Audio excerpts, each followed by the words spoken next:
سب سے بڑا کائنات کا سچ کیا ہے کہ اللہ وحدہ لا شریک ہے۔ یہ کائنات کی سب سے بڑی صداقت ہے، سب سے بڑی حقیقت ہے، سب سے بڑا کائنات کا یہ ضابطہ ہے کہ اس مخلوق کا خالق، مالک، رازق اللہ ہے۔ لیکن اللہ کہتا ہے ادعو الی سبیل ربک بالحکمہ، کسی کو اللہ کی طرف بھی بلاؤ نہ تو حکمت کے ساتھ بلاؤ، اللہ کے رستے کی بھی دعوت دو تو دانائی کے ساتھ دو، لوگوں کو اللہ کی جانب بھی بلاؤ تو تم معاملہ فہم بن کے بلاؤ۔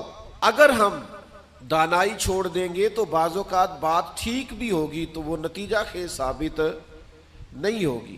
وہ کسی نے کہا تھا بات اگرچہ بے سلیقہ ہو کلیم، پر بات کرنے کو سلیقہ چاہیے۔ آپ سلیقے سے بات کریں، معاملہ پھر دیکھیں نا، نبی پاک صلی اللہ علیہ وسلم نے فرمایا اپنی اولاد کی بھی عزت کرو۔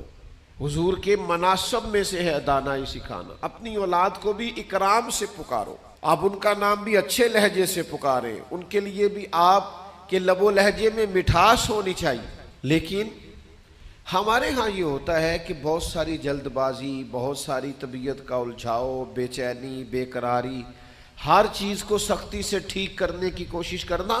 ہوتی ہیں بعض چیزیں بھی سختی سے ٹھیک، لیکن ساری چیزیں سختی سے ٹھیک نہیں ہوتی۔ آپ نہایت معاملہ فہمی کے ساتھ، نہایت تدبر کے ساتھ حضور لوگوں کو دین کی طرف بلاتے تو بڑے کمال انداز میں سرکار دعوت دیتے، اللہ کا پیغام دیتے تو اس میں اتنی مٹھاس ہوتی کہ دلوں میں بات گھر کر جاتی۔ کچھ لوگ کہتے ہیں جی، وہ ان کا اپنا فلسفہ ہے، کہتے ہیں جی میں چونکہ سچا ہوں اس لیے کڑوا ہوں، میں چونکہ سچ بولتا ہوں تو سچ کڑوا ہوتا ہے، تو لہذا اس لیے میں لوگوں کو اچھا نہیں لگتا۔ تو میں ان سے کہا کرتا ہوں بھائی سچ نہیں کڑوا، آپ کا لہجہ کڑوا ہے۔ کائنات میں سب سے زیادہ سچ مدینے والے محبوب نے بولا ہے، اور اتنا میٹھا کر کے بولا ہے، اتنا پیارا کر کے بولا ہے کہ حضور سچ بولتے جاتے تھے اور سچ دلوں میں اترتا چلا جاتا تھا۔ سچ بولیں لیکن خوبصورتی سے، لیکن محبت سے، لیکن دانائی سے۔